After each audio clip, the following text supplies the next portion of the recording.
The all-you-can-eat promise sounds amazing until you realize what you're actually eating. Some buffet chains have become so notorious for food quality issues, health violations, and outright disgusting practices that even their own employees won't eat the food. And the horror stories are worse than you imagine. The buffets where you've been piling your plate might be serving food that should have been thrown away hours ago. You walk into a buffet thinking unlimited food means great value, that the variety guarantees you'll find something good, that buffets wouldn't serve unsafe food. Wrong on every count. The all-you-can-eat model only works if restaurants cut corners you can't see. And trust me, they're cutting corners everywhere. From food sitting under heat lamps for 8 hours to health violations that would shut down regular restaurants, buffets operate under different rules. This isn't about being picky. This is about exposing the 6 buffet chains that have crossed the line from affordable dining to potential health hazards. Today, we're counting down the worst offenders, the buffet restaurants where you'd genuinely be better off staying home and ordering pizza. And stick around until the end. We've got bonus buffets and industry secrets that reveal just how bad the buffet problem has become. The bonus revelations about cross-contamination and temperature abuse will make you never want to eat at a buffet again. Trust me, once you hear what health inspectors and former employees are saying, you'll understand why cooking at home is always the safer choice. Number 6. Hometown Buffet, the struggling survivor.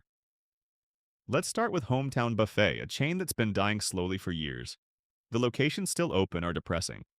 Former employees describe kitchens that barely function, food that sits for entire shifts, and management that's given up on maintaining any standards. The food quality reflects the chain's death spiral. Everything tastes like it's been sitting under heat lamps since morning prep. The fried chicken is dried out and tough. The mac and cheese develops a skin on top from sitting exposed to air. The vegetables are mushy and overcooked to the point of being unrecognizable. The cleanliness is concerning. Health inspection reports for hometown buffet locations consistently show violations: improper food temperatures, inadequate cleaning, and equipment that's not maintained. One location had 15 violations in a single inspection, including food stored at unsafe temperatures and evidence of pest activity. Former employees paint a grim picture.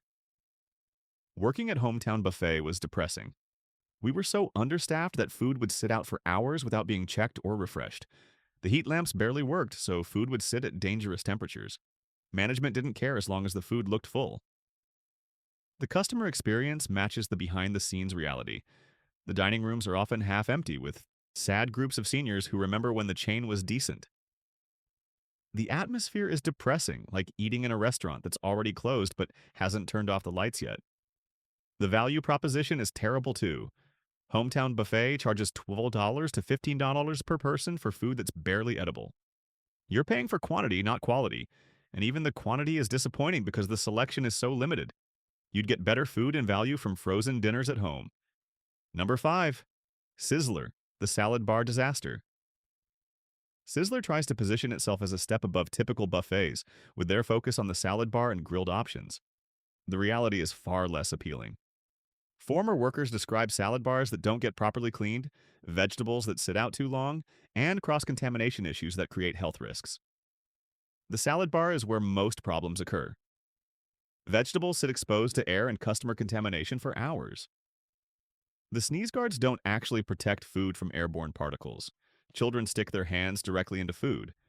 Adults use their personal utensils to grab items, spreading bacteria from one container to another. The dressing and topping stations are particularly gross. The ladles sit in puddles of mixed dressings. The bacon bits and croutons get hand-contaminated constantly. The shredded cheese sits at room temperature for extended periods. It's a bacteria breeding ground disguised as a fresh salad bar. Former Sizzler employees confirm the problems. The salad bar rarely got properly cleaned during shifts. We'd wipe down the surfaces, but the actual wells and containers wouldn't get sanitized until closing. That means the same containers held food for 8 to 10 hours straight with minimal cleaning. The bacteria buildup was significant. The grilled items aren't much better. The steaks are thin, low-quality cuts that barely qualify as beef. The chicken is often dried out from sitting under heat lamps after being grilled. The seafood is frozen shrimp and fish that gets grilled from frozen, resulting in rubbery texture and minimal flavor. Health inspection reports for Sizzler locations frequently cite violations. Improper food temperatures, inadequate hand washing, and cross-contamination issues are common findings. One location had critical violations including food held at unsafe temperatures for over 4 hours and employees not following proper hygiene protocols. Number 4. Supplantation sweet tomatoes. The false health halo. Supplantation, known as sweet tomatoes in some regions, marketed itself as a healthy buffet option. The health claims were mostly marketing. Before closing during the pandemic, the chain had serious issues with food safety, portion quality, and the illusion of healthy eating while serving sodium-loaded soups and dressings. The soup station was particularly problematic. Those big pots of soup would sit on warmers for entire shifts. The soup at the bottom of the pot could be 8 hours old.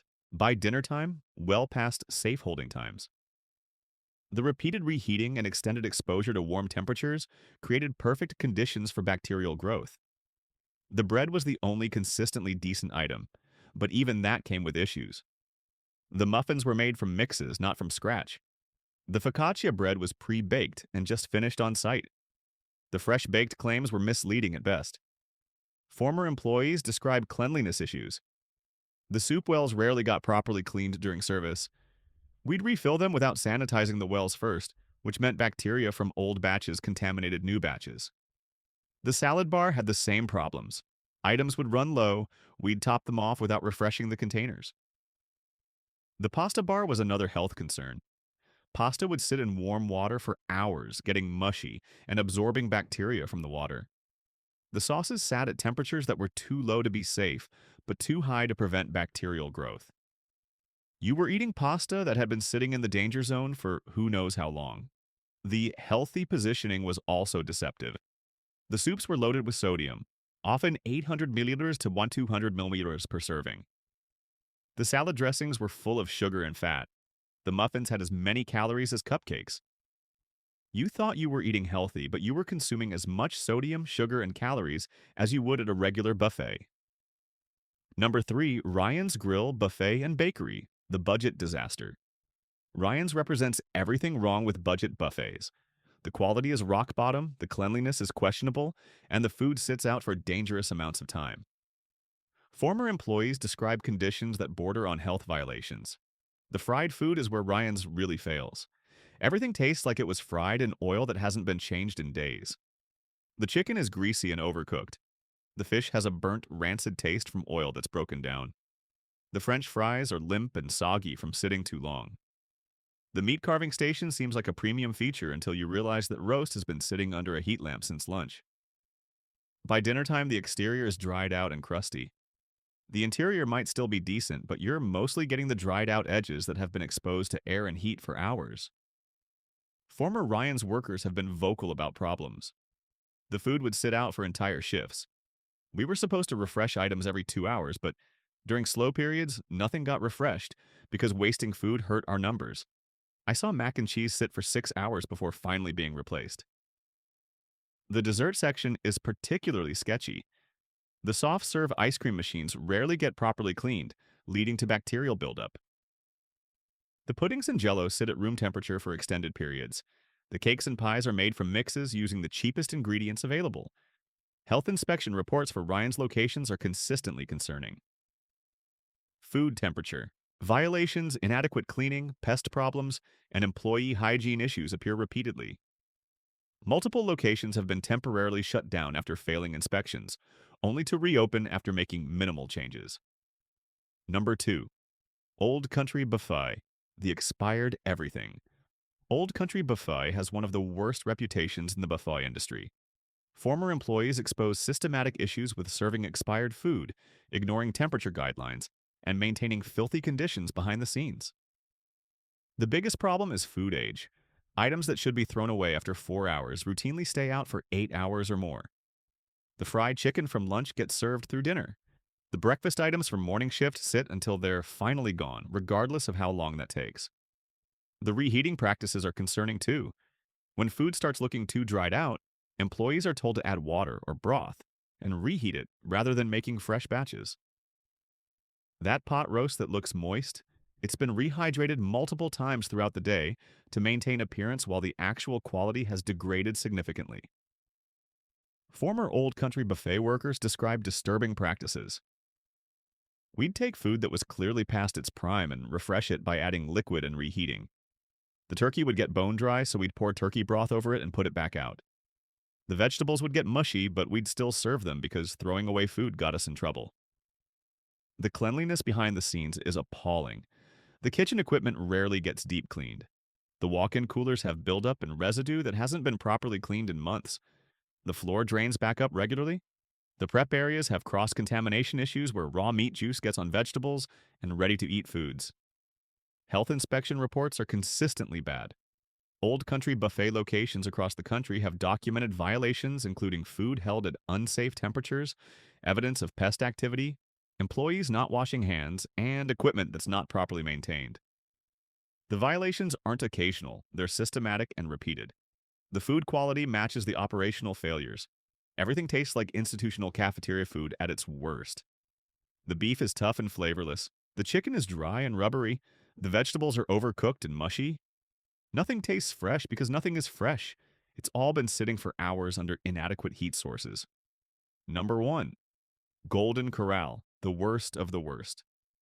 Golden Corral takes the top spot as the buffet chain that most proves you should have stayed home. The horror stories are endless. Former employees, health inspectors, and disgusted customers have exposed practices so disturbing that it's shocking the chain still operates.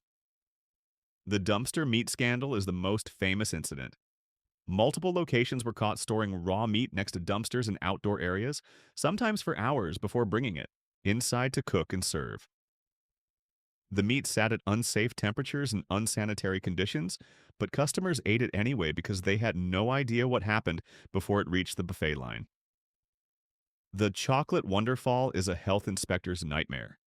That fountain of flowing chocolate that kids stick their hands in, it rarely gets properly cleaned. Former employees admit the chocolate sits and gets reused for days. Anything that falls into the fountain, bacteria from hands, food particles, debris, just gets circulated through the chocolate and served to the next customer. Former Golden Corral workers describe conditions that should shut locations down. The food would sit for entire shifts. We'd see mold starting to form on items, but management would tell us to just scrape it off and serve the rest. The temperature logs were falsified constantly. We'd record safe temperatures even when food was clearly in the danger zone. The cross-contamination is rampant. Raw meat juice gets on vegetables during prep. Utensils from one dish get used in another. Employees don't change gloves between tasks. The entire operation prioritizes speed over safety, and customers are the ones who pay the price with food poisoning. Health inspection reports for Golden Corral locations read like horror stories. Critical violations appear repeatedly across different locations. Food held at unsafe temperatures for extended periods, evidence of rodent activity, employees not following hygiene protocols, equipment not working properly, and management falsifying temperature logs. The food quality is terrible across the board. The steaks are the toughest, fattiest cuts available. The fried chicken is greasy and undercooked in some spots, overcooked in others. The seafood is the lowest quality frozen options. The vegetables are canned or frozen and overcooked into mush. Nothing is worth eating, yet people pile their plates high because the all-you-can-eat promise overrides their judgment. Bonus buffet. 1. Cece's Pizza, the pizza wasteland. Cece's Pizza Buffet is where pizza goes to die. The quality is worse than frozen pizza you'd make at home. The crust is either undercooked and doughy or overcooked and hard. The sauce tastes like seasoned tomato paste. The cheese is minimal and doesn't melt properly. The pizza sits under heat lamps for extended periods, drying out and losing whatever minimal quality it had when fresh. Former employees admit they'd make large batches during prep, and those pizzas would sit for hours before being replaced.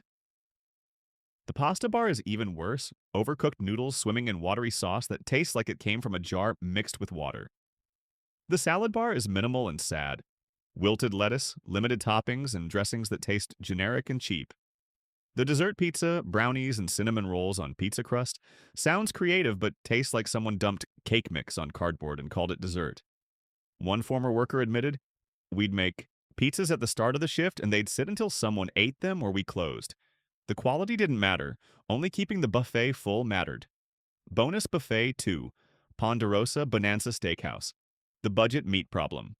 Ponderosa and Bonanza are barely hanging on with a few locations still operating. The meat quality is bottom tier.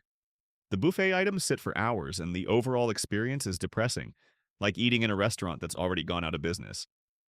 Health inspection reports for remaining locations show repeated violations. The chain is in a death spiral, and the food quality reflects it. The steaks at the carving station are the toughest, cheapest cuts available, full of gristle and lacking any marbling. The buffet sides taste like they came from cans and have been sitting since lunch rush. The salad bar is one of the saddest in the buffet industry. Limited options, wilted vegetables, and dressing bottles that have clearly been sitting out for days with crusty buildup around the caps. Former employees describe locations that are understaffed to the point where food doesn't get refreshed regularly. We'd have maybe 2 people running the entire buffet during dinner. Food would run low and just stay low because nobody had time to refill it, one worker shared. Bonus Buffet 3, Pizza Ranch, the Midwestern mediocrity. Pizza Ranch operates primarily in the Midwest with buffet-style service. The pizza quality varies wildly from decent to terrible, depending on how long it's been sitting. The fried chicken is hit or miss, and the salad bar has the same contamination issues as every buffet. Former employees describe understaffing and food sitting too long during slow periods. The chicken pieces are inconsistent in size and quality. Sometimes you get decent pieces, other times you get tiny wings with barely any meat. The ranch dressing they're famous for is just Hidden Valley from a jug, nothing special despite the name. The dessert pizza gets hyped up as a signature item, but it's just regular pizza dough with cinnamon, sugar, and icing drizzled on top. For what they charge, you could make better dessert pizza at home, with store-bought dough and ingredients from your pantry. Health inspection reports show temperature violations and issues with food sitting too long without being monitored.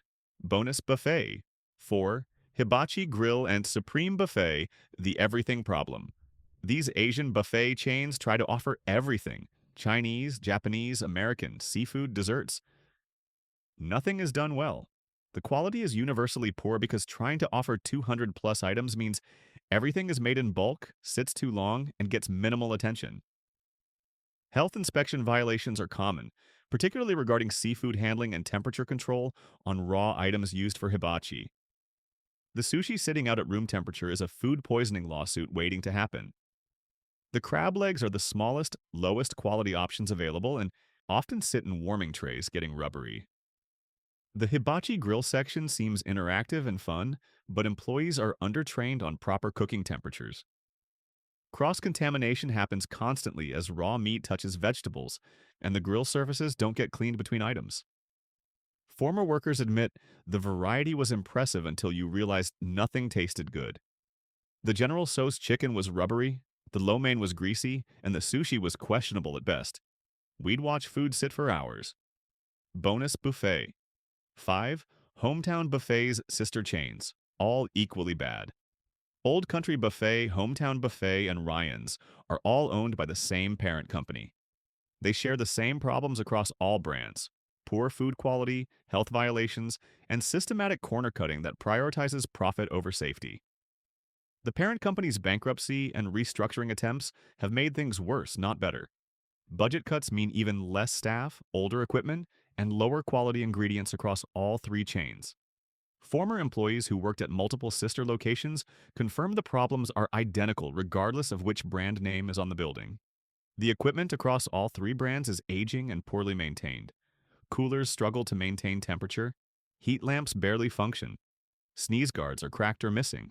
The entire infrastructure is falling apart because the parent company won't invest in proper maintenance. Employees report being told to make do with broken equipment rather than getting repairs. The dining rooms are depressing across all 3 chains: worn carpet, stained chairs, and an atmosphere of decline. Conclusion: these 6 buffet chains, Hometown Buffet, Sizzler, Supplantation, Ryan's, Old Country Buffet, and Golden Corral, represent everything wrong with the all-you-can-eat model. They've prioritized volume over quality, speed over safety, and profit over customer health. Former employees confirm it's all systematic. The pattern is clear. Buffets cut corners that regular restaurants can't because the all you can eat model requires rock bottom costs. Food sits too long. Temperatures aren't maintained. Cleanliness standards slip. And customers get sick more often than they realize because they blame individual incidents rather than recognizing systematic failures. The only way to protect yourself is to avoid buffets entirely. The value of unlimited food disappears when the food makes you sick, tastes terrible, or is so low quality that it's not worth eating regardless of quantity. You're not saving money if you're paying $15 to eat food that should have been thrown away hours ago. Better yet, cook at home where you control the ingredients, preparation, and food safety. A home-cooked meal for four costs less than taking the family to a buffet tastes better because it's actually fresh and doesn't come with the risk of food poisoning from temperature-abused proteins. Because the biggest revelation isn't about any single buffet. It's that the entire buffet industry operates under lower standards than regular restaurants, and customers pay the price with their health.